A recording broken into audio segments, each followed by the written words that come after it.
అందరికీ నమస్కారం. ఈ గ్రహణ నియమాలు అనేది ఉన్నాయి.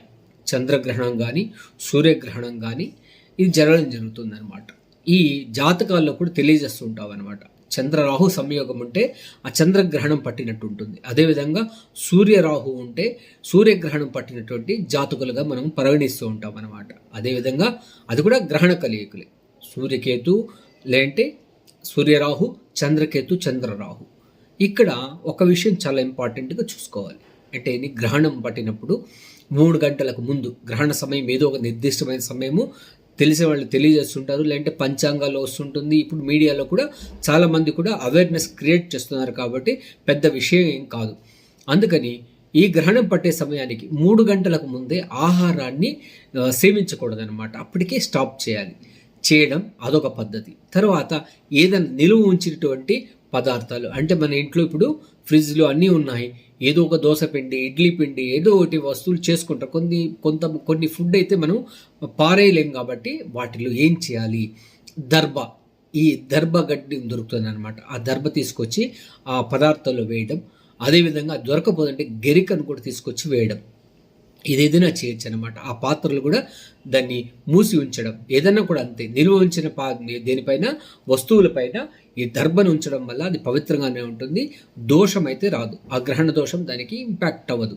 అదేవిధంగా గ్రహణం స్టార్ట్ అవ్వకముందు స్నానం చేయడం, తర్వాత గ్రహణం విడిచిన తర్వాత విడుపు స్నానం అనేది చేయడం కూడా అలవాటు ఉందన్నమాట.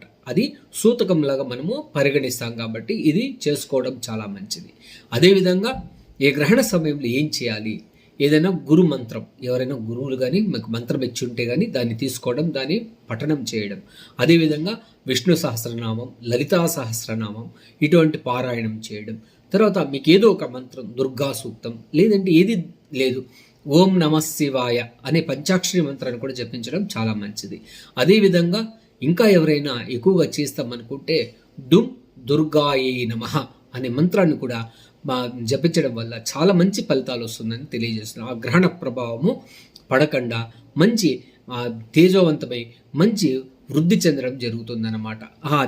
ఈ గ్రహణ సమయంలో పిల్లలను బయటకు పంపించకుండా ఉండడం, విశేషంగా గర్భిణీ స్త్రీలు బయటకు వెళ్ళకుండా ఉండడం చాలా మంచిదన్నమాట.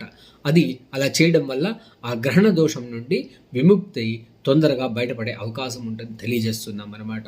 ఇదంతా పాటించుకుంటూ మీ యొక్క కులదైవాన్ని, మీ యొక్క గ్రామదేవతని కానీ స్మరించుకుంటూ గడపడం చాలా మంచిది. దైవ ధ్యానం మించినటువంటి ఇంకే ధ్యానం ఉండదన్నమాట. అప్పుడు నిద్రపోవడానికంటే కూడా ఇట్లాంటివి చేయడం చాలా మంచిది. ఎవరైనా వృద్ధులు కానీ అనారోగ్యవంతులు వాళ్ళకి ఇవంతా కూడా పట్టింపులు ఏమి లేవు అని మాత్రం తెలియజేస్తున్నాము. తను యథాలోచితంగా మనకున్నంత జ్ఞానంతో మనకు తెలిసినంతగా చేసుకోవడం చాలా మంచిది తెలియజేస్తూ సర్వే జనా సుఖినో భవంతు, సన్మంగళాని భవంతు.